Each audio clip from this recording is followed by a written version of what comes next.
Command & Conquer was a franchise developed by Westwood Studios and later EA that was well known for its widely successful RTS games, particularly Red Alert 2 and Tiberian Sun.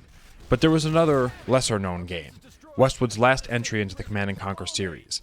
I present to you Command & Conquer Renegade.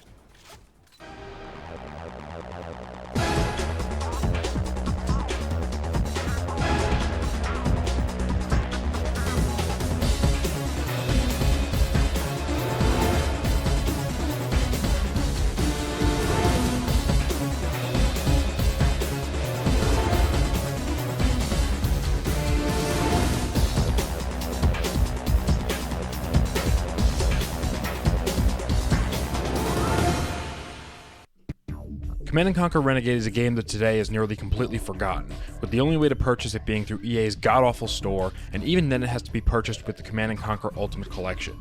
Even after all that, you'll need to install a couple of fan-made patches just to get it working on modern systems, so I wouldn't be surprised if the majority of gamers today have never even heard of it due to the lack of accessibility, but I will say, if you haven't played this game, then you're certainly missing out.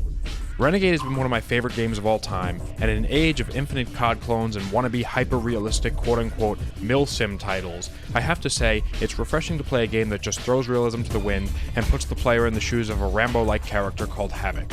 The best way I could describe Renegade's gameplay is, remember playing with toy guns as a kid and wanting to be an indestructible badass with almost no limitations that wins almost every fight? That's pretty much what you play as in this game, at least during the first half, but more on that later. You get to carry a ridiculous amount of ammo, around a dozen guns and explosives at any given time, and you are the enemy's worst nightmare. In Renegade, you get to use flamethrowers, chemical warfare, chain guns, space lasers, nukes, tanks, and guns that shoot literal lightning, just to name a few. The weapons sandbox is truly diverse in the best way possible. Another thing I have to give this game praise for is that it is one of the very few games that actually does the near future theme just right, with having enough modern tech to feel grounded and somewhat believable, while also having enough futuristic tech without being too far stretched. The game's story starts you off in the middle of the First Tiberium War, a conflict fought over a mysterious substance that appeared on Earth in 1995, that while capable of solving the world's energy crisis, it also spreads uncontrollably and kills and deforms all it comes into contact with. Your character, Havoc, is a Special Forces commando, not unlike the ones we see in the RTS CNC games, who is part of an international UN-funded organization called the Global Defense Initiative that seeks to control the spread of Tiberium and stomp out the Brotherhood of Nod, a fanatical, almost religious group of terrorists that seek to use Tiberium to further their own goals. Throughout the campaign, you'll fight through many different environments across the globe, from European cities to tropical islands, desert plateaus, all the way to snowy mountains, as you uncover a plot by the Brotherhood of Nod to create mutant hybrid super soldiers by fusing regular people with the toxic Tiberium. As you play, you'll get access to new weapons, vehicles, and upgrades for your character. Something I really like that this game does that not a lot of other games do is it really rewards you for going out of your way to explore every inch and corner of the map. No part of any of the levels go unused. As you progress through them, you'll often find that there are multiple ways to approach different encounters, be it through completing side objectives that aid the player in the long run, or by using different weapons and vehicles to complete the mission, which I wanted to touch on that next, the weapons sandbox. The weapons in this game are extremely unique, and I mean that in the best way. Nearly every single one of them has a unique role to fill within the game's sandbox. No weapon ever feels redundant.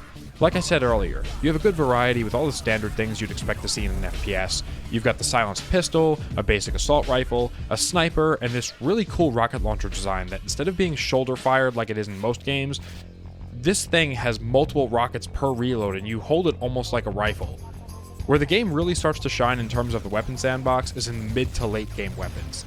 As you go through the campaign, you'll start to encounter more unique weaponry, and you'll see things like the laser rifle, Tiberium rifle, personal ion cannon, and, my favorite, the Volt auto rifle. All of these have a distinct purpose, with some just being upgrades of more standard weapons, while others are very specific in their functionality, like the ion cannon beacon, which allows you to call in a laser strike from a satellite on a target. What I love most about the game's weapon sandbox, though, has to be the fact that nothing overshines anything or feels useless, for the most part.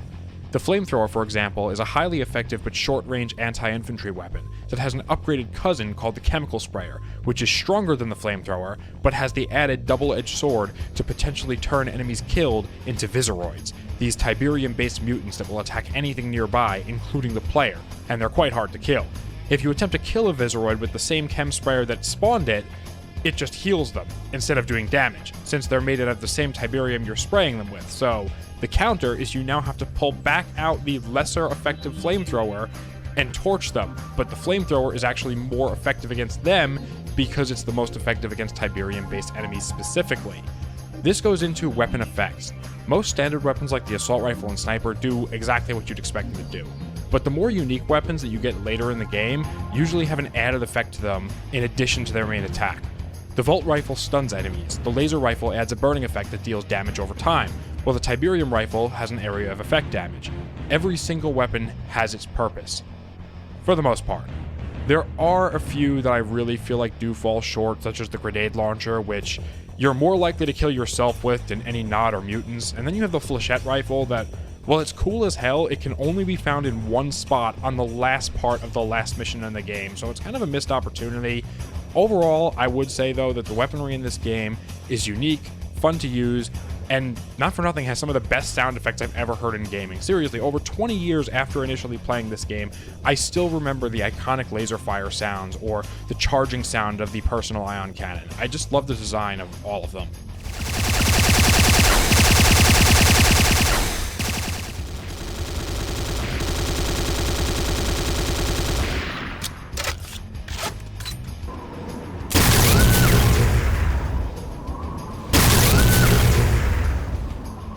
Not only do the weapons feel and sound good to use, but they also look iconic.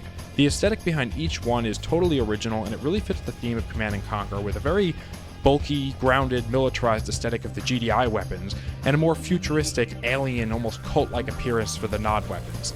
As mentioned earlier, in a modern gaming industry where every single franchise seems to want to just copy off one another, the unique design choices here and original theme really does add a lot to the game.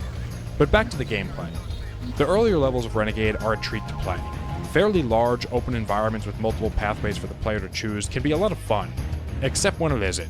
There are some sections of the game that are basically giant mazes, or others where if your vehicle is destroyed, it can be a real chore to slog through, with loads of enemies spawning that will straight up insta-kill you if you aren't in a tank even on normal difficulty.